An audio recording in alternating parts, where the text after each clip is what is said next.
Je, wajua jinsi gani Wasomali watakavyoathirika kutokana na shutuma za Rais Trump? Mtazamaji wa Zaki Digital, endelea kusubscribe, kulike na kushare kila aina ya taarifa ambayo unaipata hapa katika chaneli hii ya Zaki Digital. Usisahau kucomment pia. Rais wa Marekani Donald Trump amekuwa akishambulia mara kwa mara Wasomali na nchi yao ya Somalia kwa maneno makali, jambo ambalo limezua taarifa nyingi zisizo sahihi dhidi ya Wasomali. Alipokuwa katika kampeni za uchaguzi wa urais wa muhula wa kwanza Septemba 2016, Trump alishambulia jamii ya Wasomali wanaoishi katika jimbo la Minnesota nchini Marekani, akiwalaumu kwa kueneza maoni yenye itikadi kali nchini humo. Tamko la hivi karibuni la Rais wa Marekani Donald Trump ni kuwa hataki wahamiaji wa Kisomali nchini Marekani na kuambia waandishi wa habari wanapaswa kurejea walikotoka. Baadhi ya maneno aliyoyasema ni kwamba siwataki katika nchi yetu, nitakuwa mkweli, amesema wakati wa mkutano wa baraza la mawaziri. Ilikuwa siku ya Jumanne. Trump amesema kwamba Marekani itaharibika ikiwa wataendelea kuchukua takataka katika nchi yao.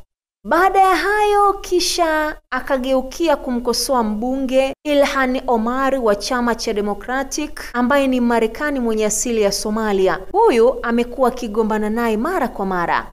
Maoni yake ya kudhalilisha yanakuja wakati maafisa wa uhamiaji wakiripotiwa kupanga operation katika jamii kubwa ya Wasomali wa Minnesota.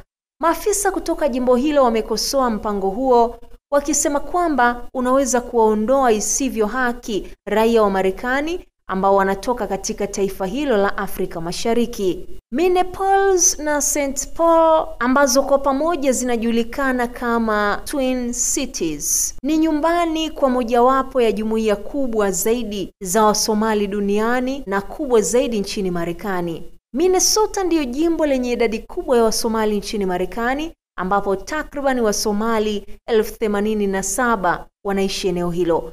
Wengi wao hutuma fedha nyumbani, jambo ambalo lina mchango mkubwa katika uchumi wa Somalia. Hata hivyo, baadhi ya fedha zinazokusanywa Minnesota zinasemekana kutumika dhidi ya Wasomali, zikielekezwa kwa makundi ya kigaidi kama Al-Shabaab.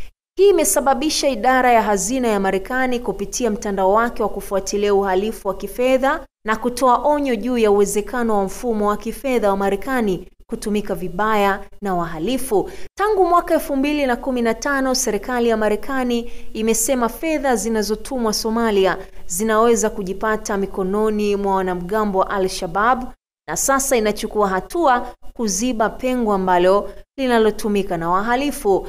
Dr. Shafi Sharif Mohamedi, mtafiti wa Mogadishu, amewaambia waandishi wa habari Somalia kauli za mara kwa mara za Trump zinaathiri wa Somalia kwa namna moja ama nyingine. Amebainisha kwamba ikiwa hali hii itaendelea, itapunguza fedha zinazotumwa Somalia na kuongeza shinikizo kwa Wasomalia wanaoishi Marekani wanaotuma fedha kwa familia zao.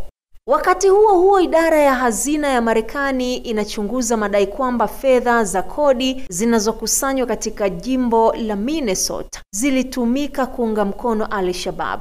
Kupitia ukurasa wake wa mtandao wa X, katibu wa hazina ameeleza kwamba uchunguzi huru unafanyika kufuatia kauli za Trump kumtaja gavana wa Minnesota na jimbo lake kama kitovu cha fedha zilizoporwa na udanganyifu. Ripoti ya wabunge wa Republican zilizoshiriki madai hayo hazijathibitishwa, lakini zimeibua mjadala kuhusu jinsi baadhi ya fedha zinazokusanywa Marekani zinaweza kuathiri usalama wa Somalia. Ofisi ya jimbo hilo haikujibu mara moja, ambapo hapo awali gavana huyo alibainisha utawala wa Trump unakashfu na kutishia jamii nzima ya Wasomali. Katika mahojiano yaliyorushwa na vyombo mbalimbali vya habari, yalibainisha kwamba madai ya Trump na raia kutoka Afrika Mashariki walipokutana na hatia ya wizi wa fedha ambazo wanashtakiwa katika kesi zinazohusiana na wizi wa programu mbalimbali ikiwemo ya COVID.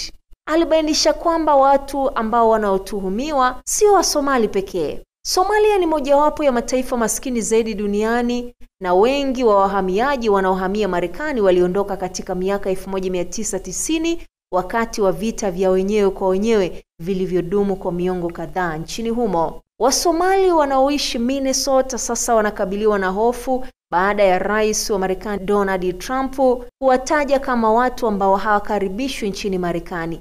Idara ya uhamiaji ya Marekani imeagizwa na utawala wa Trump kuwalenga wahamiaji wa Somali wasio na kibali katika Twin Cities. Mtu anayefahamu mipango hiyo aliliambia shirika la habari siku ya Jumanne. Wasomali sasa inaripotiwa kwamba wanalengwa mtaani, sehemu za kazi na katika vituo vya afya, na wanaulizwa maswali kuhusiana na kukaa kwao nchini humo. Hii imezua hofu kubwa sana, kwani shughuli za biashara zimeanza kuathirika katika jimbo hilo, huku wengine wakiamua kubaki nyumbani. Viongozi wa eneo la Minnesota wamelaani mpango unaoripotiwa na utawala wa Trump.